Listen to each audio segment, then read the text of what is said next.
Brought to you by 1AAuto.com, your source for quality replacement parts and the best service on the internet. Hi, I'm Don from 1A Auto. I hope this how-to video helps you out. And the next time you need a part for your vehicle, think of 1AAuto.com. Thanks. In this video, we're going to show you how to replace an intake manifold gasket on this 2004 Chrysler Sebring. It has the 2.7 liter V6, and this process is pretty much the same for any vehicle that has the 2.7 liter V6 from this era. You'll need a new gasket set from 1AAuto.com, flat blade screwdriver, 10 and 13 millimeter sockets with a ratchet and extension, torque wrench, and you need that torque wrench to measure inch-pounds, a shop vacuum, and some Loctite.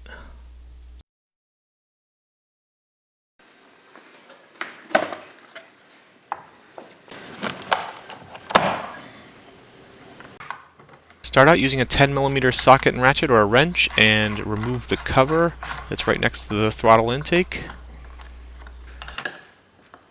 Below that you'll see a 10 millimeter bolt and then all 7 of the other 10 millimeter bolts that hold the upper intake manifold down.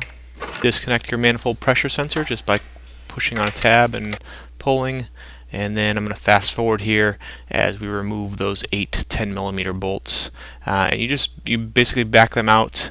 The only one that you pull out is the last one that was underneath that cover.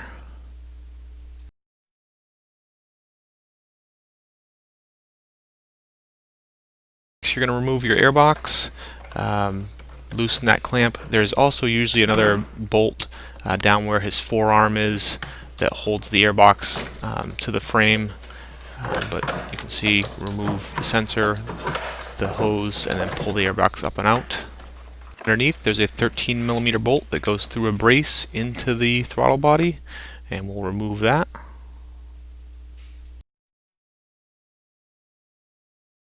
Now pull off the gasket on top of the cowl just a little bit, and you can pull your intake manifold up.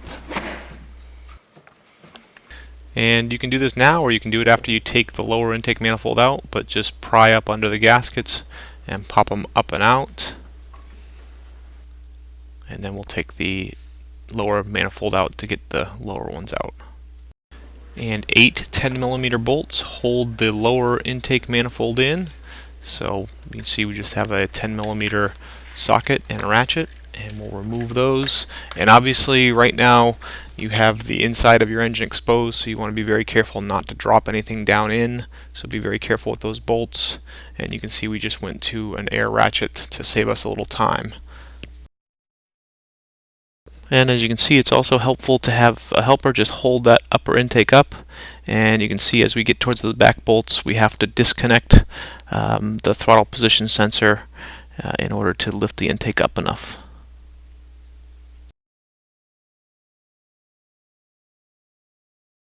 Now you'll want to pull the injectors up and out, and you can see we just grab firmly onto the rail, both parts of it, pull up and out, and then grab firmly on the other side, pull it up and out.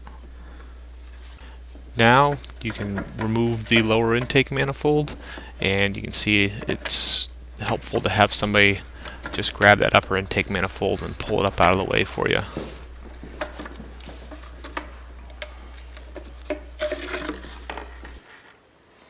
Use a shop vac or any other kind of vacuum and just vacuum out any debris that might be in there.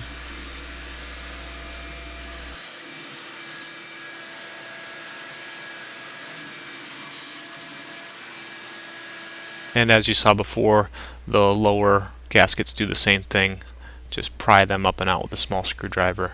And then the new ones have a tab on them, so they can only go in one way. So just line the tab up correctly, push them down in, and we'll just fast forward as we pull the rest of those out and swap the new ones in, as well as we put the new upper gaskets on.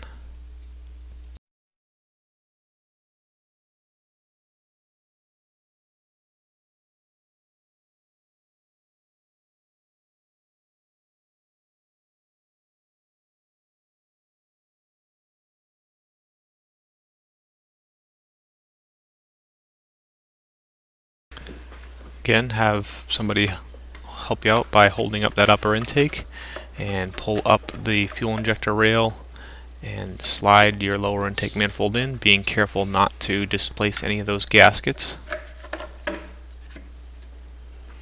And now you can push your fuel injectors right back down into place. I'm going to speed up here. We put some Loctite on all these bolts and just kind of thread them in. And now here we're not even tightening them down, we're just getting them close. We still want to be able to move the lower intake manifold around. We need to line up one more bolt before we tighten it.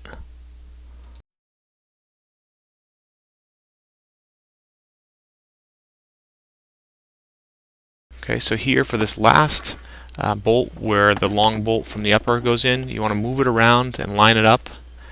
And then you can see we put the long bolt in there to kind of hold its place.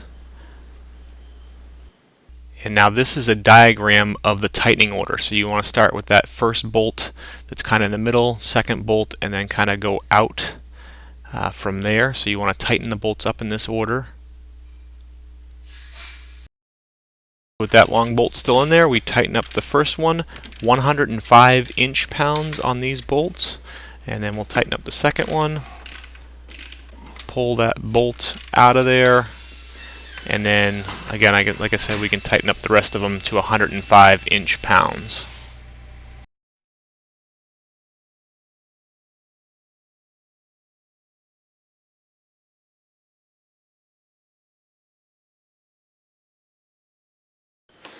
Now pull that cowl gasket out of the way again and lower your intake manifold down into place and push it down on once it's lined up. And just like before, we'll fast forward here as we just put the bolts down in and start them in, and you'll want to use kind of the same order to tighten them up. You start with the middle two and work your way out as you torque them, and again we'll torque these to 105 inch-pounds.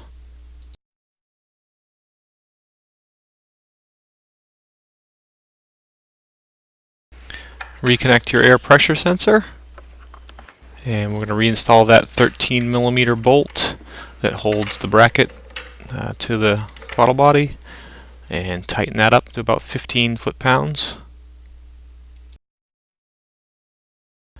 Okay, put the cover back on top and tighten down that 10mm bolt till it's firm, and then we'll reinstall our airbox and tighten up the clamp that holds the intake hose to the throttle body. Reconnect the hose and reconnect any of the sensors you might have disconnected.